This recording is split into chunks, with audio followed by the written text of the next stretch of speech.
오늘 은혜 받으신 하나님 말씀 다 같이 봉독하는 시간입니다. 오늘 은혜 받으신 하나님 말씀은 구약 성경 전도서 2장 26절의 말씀입니다. 구약 성경에 나오는 전도서 2장 26절의 말씀 한 절을 우리 마음 모아 믿음으로 합독하겠습니다. 하나님은 그가 기뻐하시는 자에게는 지혜와 지식과 희락을 주시나 죄인에게는 노고를 주시고 그가 모아 쌓게 하사 하나님을 기뻐하는 자에게 그가 주게 하시지만 이것도 헛되어 바람을 잡는 것이로다. 아멘. 우리 모두가 건강하게 살기를 원합니다. 하나님 지켜주시는 은혜로 살기를 원합니다. 오늘도 우리가 하나님 앞에 나올 수 있는 이 귀한 시간이 있음에 범사에 감사드리고 한 주간 지켜주심에 모든 영광 주님 앞에 올려드리고 감사를 드립니다. 우리가 이제 새해를 맞이하고 1월이 지나고 2월 중순이 다 되어 갑니다. 우리가 한 해의 목표를 세우고 계획을 세웁니다. 올해는 어떻게 살아야지, 신앙에서부터 삶에 이르기까지, 또한 직장에서 승진에 이르기까지 우리가 삶을 살아갈 때 목표가 있어야 됩니다. 이 목표가 없으면 이리 갔다 저리 갔다 흔들리는 삶을 살게 됩니다. 그래서 이 삶의 목표는 누가 정해주지 않습니다. 내가 정하는 것입니다. 그리고 신앙인들은 하나님 중심으로 말씀 안에서 목표를 정하게 됩니다. 오늘 전도서의 본문을 보시면 사람들이 추구하는 여러 삶의 목표가 나옵니다. 그 목표 가운데 우리가 좀 찾고 구해야 될 것이 있습니다. 그것에 대한 이 전도자의 평가를, 또한 이야기를 우리가 함께 살펴보면서 우리에게 주시는 하나님의 음성을 듣기 원합니다. 오늘 말씀을 중심으로 하여 하나님이 기뻐하시는 자라는 제목으로 여러분들과 은혜의 말씀 나누도록 하겠습니다. 우리 다 같이 전도서 1장 12절부터 13절의 말씀을 크게 읽겠습니다. 나 전도자는 예루살렘에서 이스라엘 왕이 되어 마음을 다하며 지혜를 써서 하늘 아래에서 행하는 모든 일을 연구하며 살핀즉 이는 괴로운 것이니 하나님이 인생들에게 주사 수고하게 하신 것이라. 아멘. 지금 전도자가 가장 먼저 이야기하는 것은 지식을 추구하는 삶의 모습입니다. 지식을 추구하는 삶의 모습. 이 솔로몬은 당대 최고의 지식인이었습니다. 최고의 학벌을 가지고 있었습니다. 그는 하늘 아래에서 벌어지는 모든 일들을 관찰하고 관심 갖고 연구하며 살펴보았던 사람입니다. 그는 지혜를 알고자 하며 또한 그 지혜가 미친 영향들과 미련한 것들을 알고자 하여 마음을 썼습니다. 마음을 썼어요.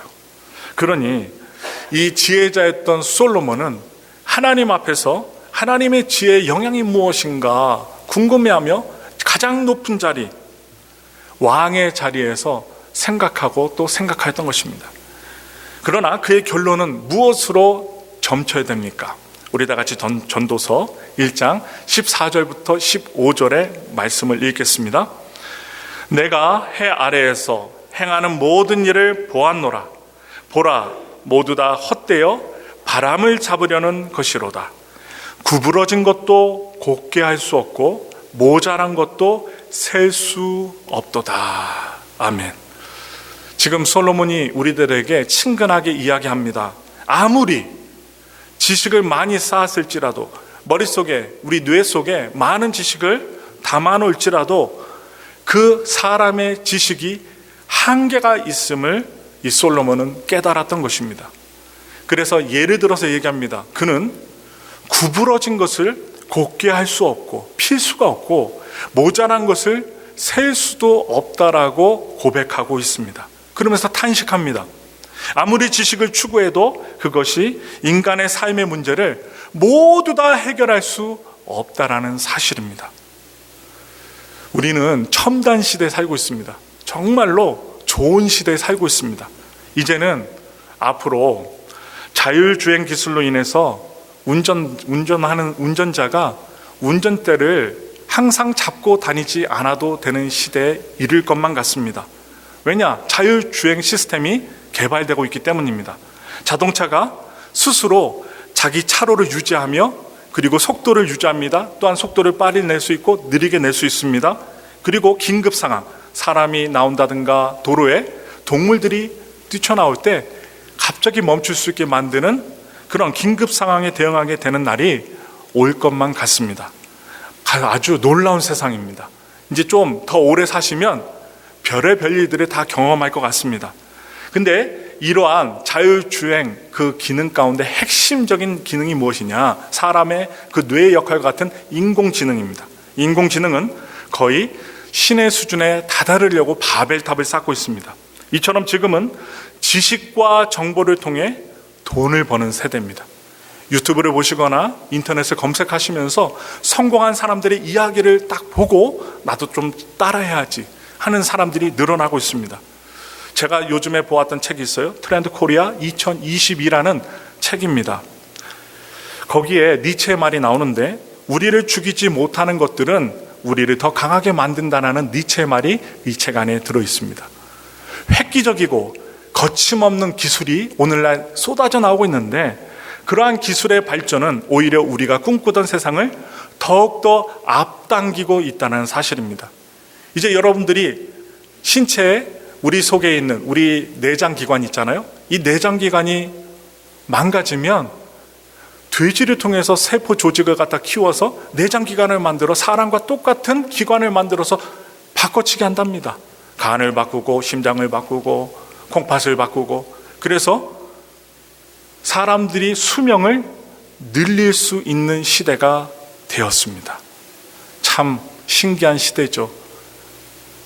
내장기관이 망가지면 죽어 마땅한데 그리고 중증암에 걸리면 수술을 받고 치료를 받다가 죽어야 하는데 그것을 떼어내 버리고 새로운 장기를 달고 인조인간으로 살 수 있다는 거예요. 참 시대가 좋아졌습니다. 이제는요, 위드 코로나를 준비하면서 이제 우리는 더 강해지고 있습니다.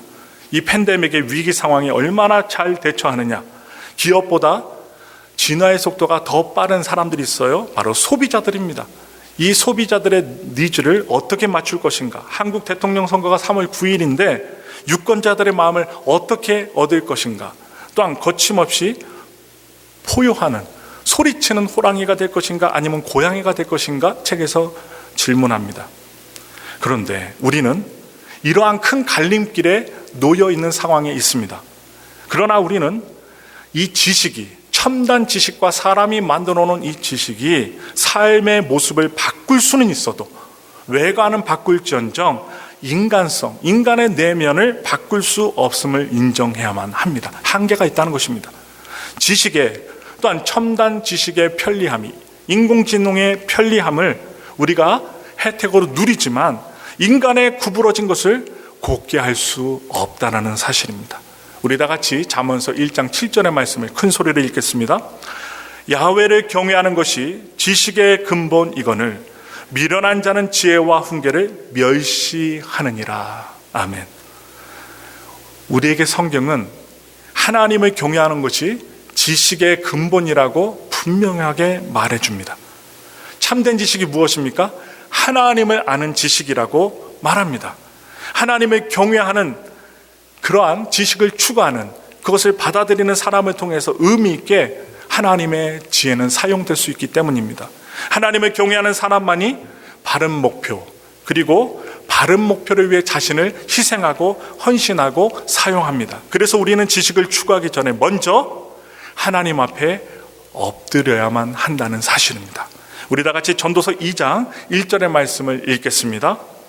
나는 내 마음에 이르기를 자 내가 시험 삼아 너를 즐겁게 하리니 너는 낙을 누리라 하였으나 보라 이것도 헛되도다. 아멘.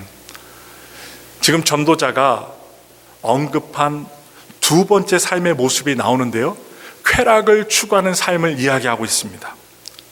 인생을 짧다, 인생이 짧기 때문에 먹고 즐기자, 이런 말 많이 들으셨죠? 이런 말들은 쾌락을 추구하는 사람들의 삶의 모토가 됩니다. 기초가 됩니다. 솔로몬도 그런 삶을 추구했습니다. 솔로몬도 술을 즐겨 했습니다. 큰 집을 짓고 정원을 잘 만들었습니다. 은과 금을 자신을 위해 잘 쌓아두었습니다. 아주 많이 쌓아두었습니다.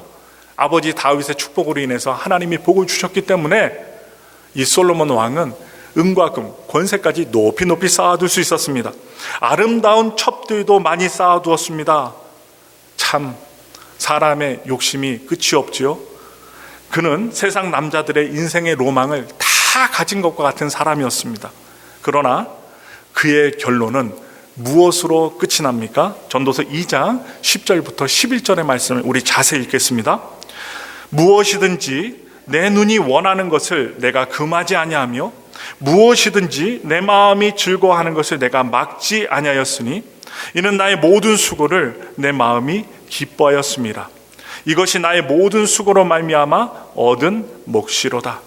그 후에 내가 생각해 본즉 내 손으로 한 모든 일과 내가 수고한 모든 것이 다 헛되어 바람을 잡는 것이며 해 아래에서 무익한 것이로다. 아멘. 더 행복을 원하고 추구하는 것은 모든 사람들의 소망입니다. 여러분과 저의 소망이기도 합니다. 더 큰 집을 사기를 원하고 소유하기를 원하고 거기서 살기를 원하고 또한 그것을 위해 재산을 모으는 것은 좋은 일입니다. 나쁜 일이 아닙니다. 좋은 일입니다.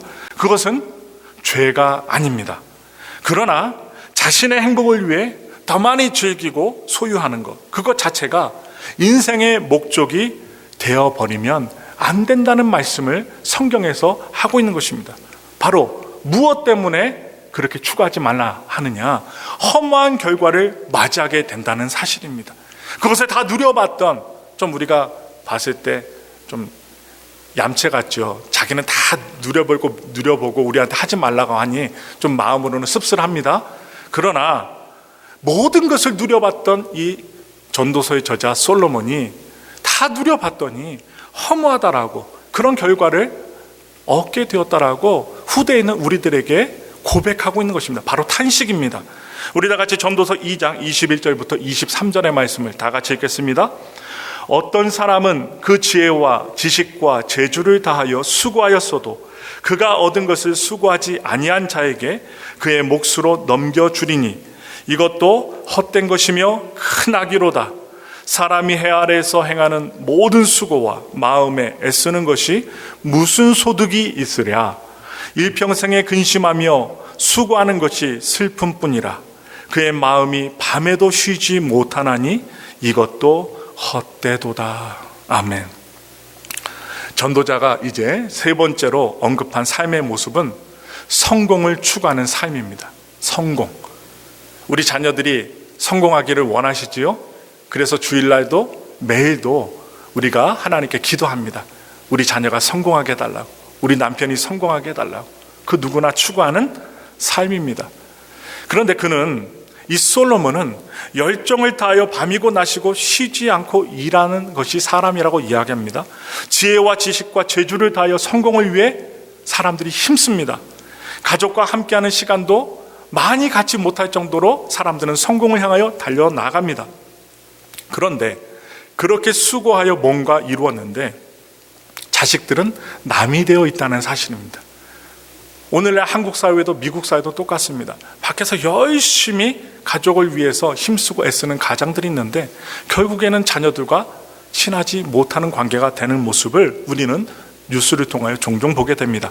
자신도 즐길만 하니까 인생을 마감할 시간이 다가옵니다. 아쉽죠. 자신이 이룬 모든 것을 다 남기고 떠나야 하는 인생이 바로 사람의 인생이라는 것입니다. 이처럼 성취와 성공 자체가 목적이 되었을 때 허무하게 인생을 마감해야만 하는 결과를 맞이하게 된다는 사실입니다. 오늘 우리에게 말씀으로 다가온 이 전도자의 결론은 무엇일까요? 우리 전도서 2장 24절의 말씀을 다 같이 읽겠습니다.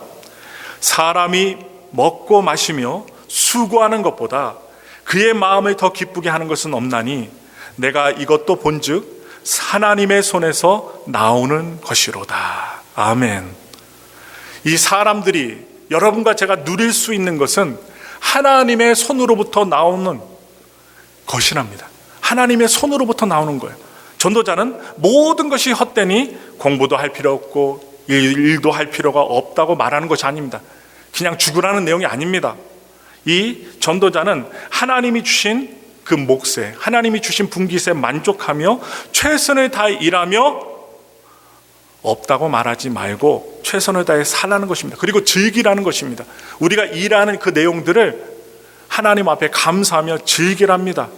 그 내용이 전도자가 전하고자 하는 메시지입니다. 오늘 우리가 하루 세 끼를 먹을 수 있고 하나님께 예배 드릴 수 있고 또 월요일부터 우리가 일할 수 있는 장소가 있다면 그것을 즐기고 감사하라는 것입니다.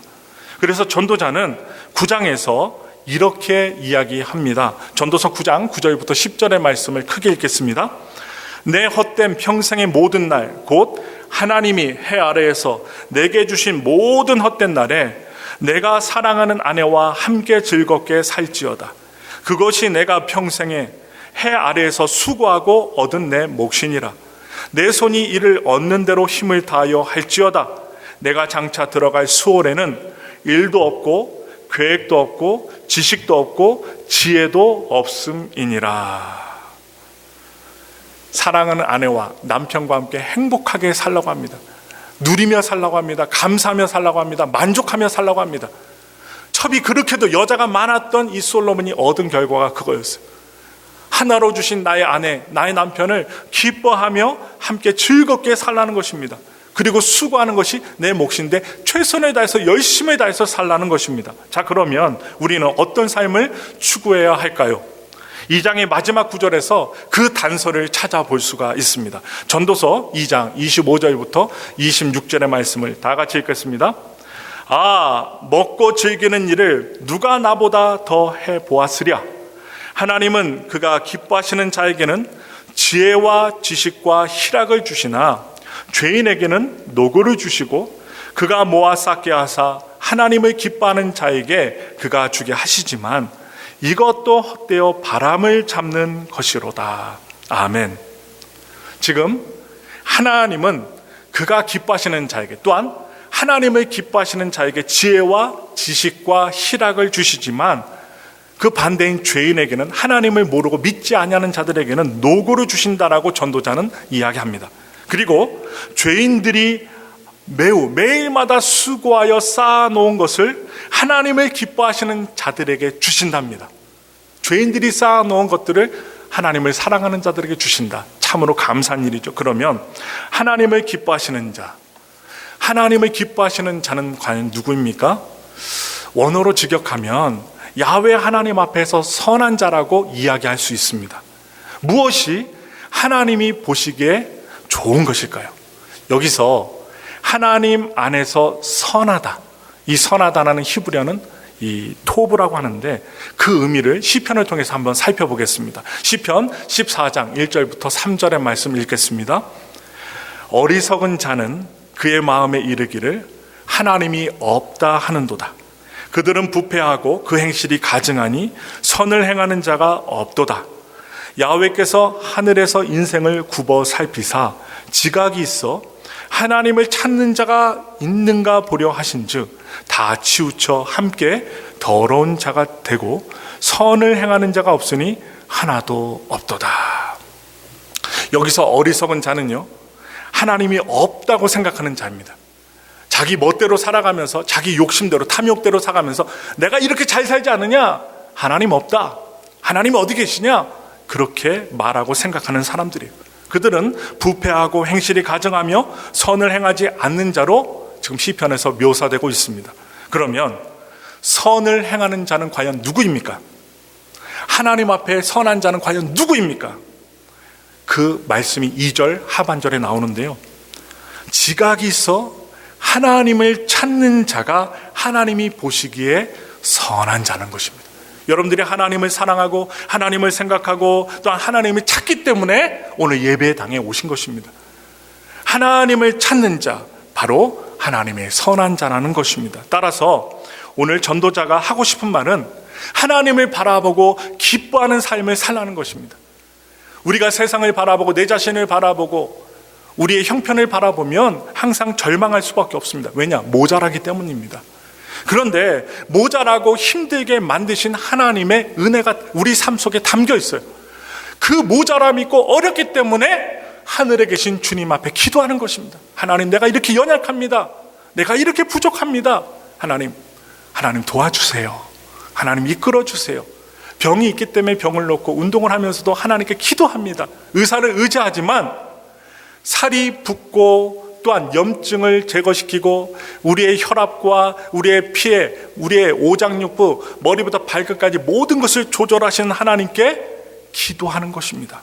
하나님은 오늘도 하늘에서 인생을 굽어 살피사 하나님을 찾는 자들이 있는지 살펴보시는 아주 매우 세심한 분이십니다. 하나님은 그런 자들에게 지혜와 지식과 희락을 나눠주신답니다. 오늘 그 지혜와 지식과 희락이 오늘 예배드리는 여러분들에게 충만하길 원합니다.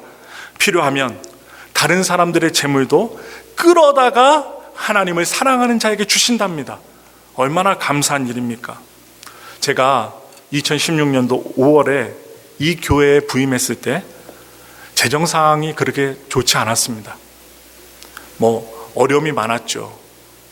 그런데 교회에서 아무것도 할 수 없는 상황이었습니다. 예를 들자면 담임 목사가 교파를 초월해서 취임을 해야만 합니다. 그리고 공포를 해야만 그 교회를 치리할 수가 있습니다. 그래서 2016년 오자마자 담임 목사 취임식을 행할 수 있어야만 했지만 재정상 할 수가 없었어요. 그래서 2017년도 1년 후에 담임 목사 취임식을 진행했습니다. 그때 제가 할 수 있는 일은 아무것도 없었습니다. 하나님께 예배드리고 그리고 하나님께 엎드리고 하나님의 마음을 구해야만 했습니다. 서울과 같은 아주 복잡한 곳에 있다가 좀 한가한 이 미국에 오니 할 수 있는 것은 새벽 예배 끝나고 덩그러니 이 큰 예배당 안에서 하나님 앞에 기도하는 것뿐이었습니다. 그때 하나님의 마음을 구했어요. 하나님, 응답해 주세요. 두렵고 떨립니다. 그리고 미국 생활은 처음이기 때문에 연약합니다. 아직 영주권도 없고 비자밖에 없고 아무것도 없습니다. 하나님 도와주세요. 힘들고 어려울 때마다 하나님 앞에 이 성전에서 기도했어요. 그때 하나님의 레마의 말씀이 들려옵니다. 바로 이 말씀이에요. 우리 다 같이 보겠습니다. 이사야서 41장 10절의 말씀이에요. 두려워하지 말라, 내가 너와 함께함이라. 놀라지 말라, 나는 내 하나님이 됨이라. 내가 너를 굳세게 하리라. 참으로 너를 도와주리라. 참으로 나의 의로운 오른손으로 너를 붙들리라. 아멘. 이 뒤에 나오는 여러 가지 말씀들은 잘 기억이 나지 않지만 이 앞에 두려워하지 말라, 내가 너와 함께함이라. 그러니까 두려워하지 말라, 내가 너와 함께함이라. 이 말씀이 저에게 아주 강력한 레마의 말씀으로 다가왔어요. 그래서 기도하고 하나님의 함께하심을 믿음으로 믿고 한 걸음 한 걸음 걸어 나갈 수 있었습니다. 이 레마의 말씀이 오니까요, 하나님이 돈을 주신 것도 아니에요, 사람들이 늘어난 것도 아니에요. 그런데 마음의 평안이 오게 되었고 이후에 하나님께서 지혜를 주셔서 이 교회에 필요한 것과 또한 처분할 것, 또한 어떻게 하면 잘 운영할 수 있는지에 대해서 제가 똑똑해서가 아니라 하나님이 지혜를 하나하나씩 기억나게 하시고 떠오르게 하셨어요. 그래서 이 교회 재정을 채워주셨습니다. 그리고 지금 팬데믹 가운데서도 모자람이 없이 채워주시는 하나님을 저는 느끼고 누리고 있습니다. 그래서 하나님은 좋으신 하나님이라는 거예요. 마치 지금 당장 문제가 벌어져서 내가 죽을 것만 같은 위협과 어려움이 있을지라도 하나님을 바라보고 하나님을 기뻐하고 믿음을 가지면 하나님이 때를 따라 돕는 은혜를 주신다는 거예요.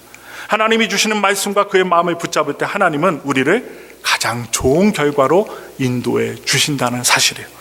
잠언은 우리들에게 이야기합니다. 잠언서 8장 17절의 말씀을 다 같이 읽겠습니다. 나를 사랑하는 자들이 나의 사랑을 입으며 나를 간절히 찾는 자가 나를 만날 것이니라. 아멘. 여기서 나가 나오죠.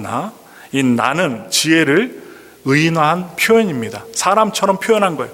그러나 모든 지혜의 근원이 되시는 하나님으로 믿고 바라보아야만 합니다. 하나님을 간절히 찾는 자가 하나님을 만나게 될 것입니다. 오늘날 우리의 신앙의 모습을 바라볼 때 간절히 찾는 자들이 그렇게 없습니다. 어렵고 힘들 때는, 못 먹고 못 살 때는 간절히 붙었습니다. 그러나 좀 생활이 여유롭고 넉넉해지면 신앙의 믿음이 해이해지기 마련입니다. 그래서 하나님은 잠언서를 통하여 하나님을 간절히 찾고 사랑하라고, 바라보라고 합니다. 그래서 하나님을 간절히 찾는 자가 하나님을 만난다는 거예요. 하나님을 추구해야 우리 인생에 진정한 만족이 다가옵니다. 하나님을 추구해야 인생은 제자리로 돌아갈 수 있습니다.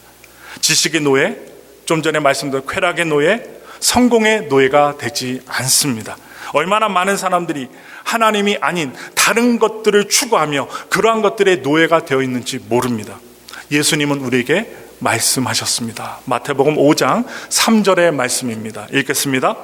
심령이 가난한 자는 복이 있나니 천국이 그들의 것임이요. 아멘. 심령이 가난한 자. 어떤 사람이 하나님의 나라를 소유할 수 있느냐? 마음이 가난한 자들입니다. 마음이 가난한 자. 그 마음 속에 세상의 부와 명예와 성공에 대한 헛된 추구들을 거부할 수 있는 사람들입니다. 그들의 심령은 소유에서 자유로울 수 있다는 사실이에요. 그래서 그들은 하나님으로 충만케 되어서 만족하는 삶을 삽니다. 그런 사람들은 더 이상 더 많은 것을 소유하려고 하는 욕망의 노예가 되지 않습니다. 그렇다고 여러분들이 돈 벌지 말라는 얘기가 아닙니다. 열심히 일합니다. 그러나 궁극적으로 우리의 생각과 마음을 바라볼 때 탐욕이 있을 수 있습니다. 그 탐욕을 위해서 더 하다가는 하나님을 잃어버리게 되기 때문입니다. 그러므로 한 분 하나님을 소유한 것으로 만족할 수 있는 사람, 하나님을 의지하는 사람, 하나님을 소유했기에 그들은 사실 모든 것을 소유할 수 있는 자가 된다는 사실입니다. 우리 신앙에 있어서 우선순위가 거꾸로 되면 안 된다는 거예요. 하나님을 우선순위하면 말씀 중심, 예배 중심, 기도 중심, 믿음 중심입니다. 그런데 이게 거꾸로 되면 하나님보다는 어떻게 해요? 돈 중심, 관계 중심, 사람 중심, 내 중심으로 삶을 살아나가게 된다는 사실이에요. 그래서 오늘 전도자가 모든 것을 다 누려봤지만 가장 귀한 것이 무엇인가? 하나님이라는 거예요. 우리를 이 땅에 태어나게 하시고 우리를 수고하게 하시고 희노애락, 슬프고 기쁘고 또 어렵고 힘든 그런 일들을 주시면서 하나님을 찾는 자들이 하나님의 복된 사람이라는 사실을 일러주고 있습니다. 그러므로 하나님을 우선주의로 살아갈 때, 하나님을 기뻐하며 살아가는 자들에게 무엇이 주어지느냐? 우리 다 같이 시편 37편 3절과 4절의 말씀을 읽겠습니다. 야훼를 의뢰하고 선을 행하라. 땅에 머무는 동안 그의 성실을 먹을거리로 삼을지어다. 또 야훼를 기뻐하라. 그가 내 마음의 소원을 내게 이루어 주시리로다. 아멘. 이 땅에 머무는 동안 성실을 먹을거리로 삼으랍니다. 성실히 살랍니다. 진실되게 살랍니다. 하나님을 믿는 자들이 거짓 없이 성실하게 살아야 됩니다. 거짓말하면 안 됩니다. 남 속이면 안 됩니다. 진실되게 살아야 돼요. 그리고 하나님을 기뻐하기 때문에 우리의 소원을 이루어 주신답니다. 이것이 어디에 나옵니까? 욥기서에 나옵니다. 여러분, 우리 다 같이 욥기서 42장 1절부터 5절의 말씀을 크게 읽겠습니다. 욥이 야훼께 대답하여 이르되 주께서는 못하실 일이 없사오며 무슨 계획이든지 못 이루실 것이 없는 줄 아오니 무지한 말로 이치를 가리는 자가 누구니까? 나는 깨닫지도 못한 일을 말하였고 스스로 알 수도 없고 헤아리기도 어려운 일을 말하였나이다. 내가 말하겠사오니 주는 들으시고 내가 주께 묻겠사오니 주여 내게 알게 하옵소서. 내가 주께 대하여 귀로만 듣기만 하였사오나 이제는 눈으로 주를 배움나이다. 42장이 마지막 절이에요. 마지막 장인데 여러분, 우여곡절을 당했던 욥입니다. 동방의 의인이요 특히 부자라고 했습니다. 그랬던 욥이 하나님의 허락을 통해 마귀가 시험을 합니다. 그 시험 때문에 모든 것을 잃어버렸던 자녀들까지 몽땅 죽게 됩니다. 아내가 욕하고 도망갑니다. 욥이 결국 하나님을 기뻐하는 자가 되었어요. 이러한 일들을 겪지만 모든 것을 잃었지만 건강까지도 잃었지만 하나님 한 분은 놓지 않았어요. 하나님 한 분은 놓지 않았더니, 하나님 한 분을 기뻐했더니 귀로만 들었던 사람이 그 주님을 눈으로 보게 되었습니다. 멀게만 느껴졌던 하나님이 가까운 아버지 하나님으로 느껴지게 되었다는 것입니다. 그 은혜를 누리게 되었어요. 그랬더니 이 욥의 소원을 하나님이 들어주시고 응답하십니다. 우리 다 같이 욥기서 42장 10절부터 17절의 말씀을 우리 읽겠습니다. 욥이 그의 친구들을 위하여 기도할 때 야훼께서 욥의 공경을 돌이키시고 야훼께서 욥에게 이전 모든 소유보다 갑절이나 주신지라. 이에 그의 모든 형제와 자매와 이전에 알던 이들이 다 와서 그의 집에서 그와 함께 음식을 먹고 야훼께서 그에게 내리신 모든 재앙에 관하여 그를 위하여 슬퍼하며 위로하고 각각 퀘시타 하나씩과 금고리 하나씩을 주었더라. 야훼께서 욥의 말년에 욥에게 처음보다 더 복을 주시니 그가 양 14,000과 낙타 6,000과 소 1,000겨리와 암나귀 1,000을 두었고 또 아들 7과 딸 3을 두었으며 그가 첫째 딸은 여미마라 이름하였고 둘째 딸은 그시아라 이름하였고 셋째 딸은 게렌 핫북이라 이름하였으니 모든 땅에서 욥의 딸들처럼 아리따운 여자가 없었더라. 그들의 아버지가 그들에게 그들의 오라비들처럼 기업을 주었더라. 그 후에 욥이 140년을 살며 아들과 손자 4대를 보았고 욥이 늙어 나이가 차서 죽었더라. 아멘. 욥에게 시험이 찾아왔지만, 하나님을 잃어버릴 순간이 찾아왔지만 그 어려운 위중 가운데 하나님을 기뻐하며 하나님의 손을 놓지 않았더니, 그 믿음의 신락 같은 것들을 놓지 않았더니 하나님이 그를 도와주셨습니다. 회복케 하셨습니다. 모든 것을 회복하게 만들어 주셨습니다. 그리고 나이도 140살 먹게 하셨고 나이가 먹고 수완이 차서 주님의 나라에 가게끔 만드셨습니다. 또한 그의 딸들이 이 세상의 그 어떤 여자들보다도 아름답게 만들어 주셨고, 여러분 몇천 년 전의 일인데도 불구하고 그 딸들에게 아들 사상이 많았던 그 시대, 오늘날의 우리 한국 사람들도 아들 사상이 많잖아요. 장자, 재산도 누구에게 많이 줘요? 첫 아들에게 많이 주잖아요. 근데 이 당시에도 딸들에게도 고루고루 기업을, 재산을 주었다는 사실입니다. 여러분 2022년 올 한 해 동안 우리 모두가 추구할 것이 많을 것입니다. 생각하는 것이 많을 것입니다. 그러나 그 무엇보다도 하나님 한 분을 기뻐하며 바라볼 수 있는 한 해가 되기를 바랍니다. 어려우세요? 하나님 바라보고 간절히 믿음을 갖고 기뻐하며 기도하기를 원합니다. 하나님 한 분을 풍성히 누릴 수 있는 우리의 삶이 되어야만 합니다. 허무와 후회로 끝나는 삶이 아니라 하나님이 주시는 만족으로 하루하루를 채우는 우리 모두가 되시기를, 우리 엘파소 순목의 모든 성도들이 되시기를 예수님의 이름으로 축원합니다.